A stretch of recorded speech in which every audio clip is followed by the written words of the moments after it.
Welcome back to Workplace and Apprenticeship 30.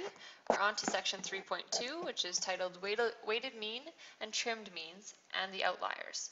So you can start by reading Math on the Job on page 122. After you've read that, you can begin to answer these questions. So first we're going to calculate the athlete's mean time this month. So here we have all of his times, and we want to add up all those times and divide by 20, because 20 is the number of sprints they completed. And you should get your mean to be 3.78 seconds. Now, is this mean higher or lower than you expected from the numbers? This mean was probably higher than you were expecting, because actually only two of the numbers were above. It would be this one and this one. Only two of these values were actually above the mean. All of the rest were below. Are there any times that seem unexpected or irregular? So if you look at trial number 5 is the one that's 9.2 seconds. That would be irregular. A reason might be maybe he fell or maybe he was injured that week. Number 9, it was slightly above. It was not as high as number 5, so maybe he was just tired or sick that day. And number 20, on the very last trial, this one was quite low, a low time, so maybe he was improving. Then you can read Explore the Math, page 122. Make sure you read this very carefully as it has lots of useful information.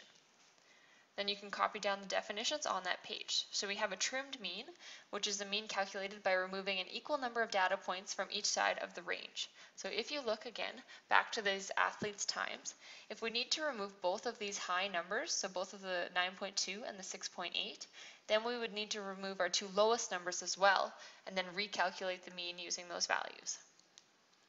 Weighted mean is a mean where certain values are worth more than others. So an example of that would be in this course. I have weighted your exams, your assignments, and your projects all separately. So then I could take an average of those marks and then look at the weighted mean. So example 1, Lois makes note of how many hours she spends on each item she produces. This helps her calculate the object's price. Her hours spent on the last 10 purses she made are 6, 8, 37, 3, 9, 6, 8.5, 5, 7.5, and 9. What is the mean number of hours she spent on each purse? So we add up all those numbers and divide by 10 to get 9.9 hours. What is the trimmed mean? So for the trimmed mean, we have an outlier, which is 37. But we can't just remove 37, we need to remove 3, because 3 is the lowest value and 37 is the highest value. So we're trimming off one value from either side of the data range.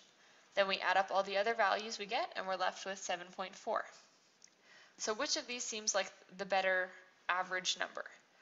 I would say 7.4, because if you look at the number 9.9, there's only one value that's higher than 9.9, and that's 37. All the rest are lower. Whereas 7.4, there's a more even number of values above and below, so 7.4 would be closer to our median. For D, what might explain the outliers in this case? 37 could be explained because this purse had lots of detail. Mitchell says maybe she dropped her beads. Or the number 3, maybe it was a very simple design. Or Mitchell says it was crummy. Next you can try activity 3.3, which is again using the information on our student lounge. That is the time it takes for people to get to school.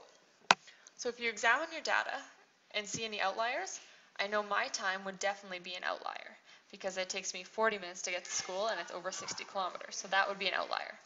So to trim this mean, you have to take off my value and then one of the lowest values also, for example, Dakota or Brianna. Number 3, compare the mean and the trim mean and answer these questions.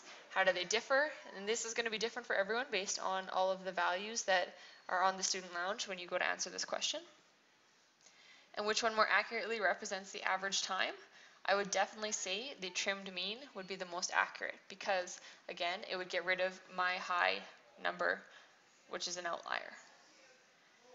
Part C, if you're writing a report, which mean would you include in your report? Again, I would include the trimmed mean because it is more accurate. However, the arithmetic mean, if you included that, you could just state that my distance and time to get to work is an outlier. Make sure you save your work because you're going to need it again for 3.5. Then you have an assignment to finish off today's lesson. That's page 130, number 1 and 2.